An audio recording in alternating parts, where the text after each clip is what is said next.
Natale Bartolo, una sconfitta meritata.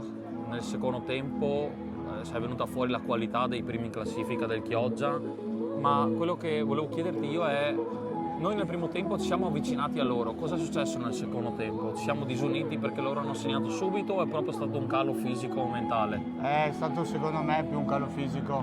Loro hanno retto fino all'ultimo la sostanza, la grinta fino all'ultimo. E il primo tempo abbiamo retto, il secondo noi in discesa, loro hanno mantenuto se non aumentato.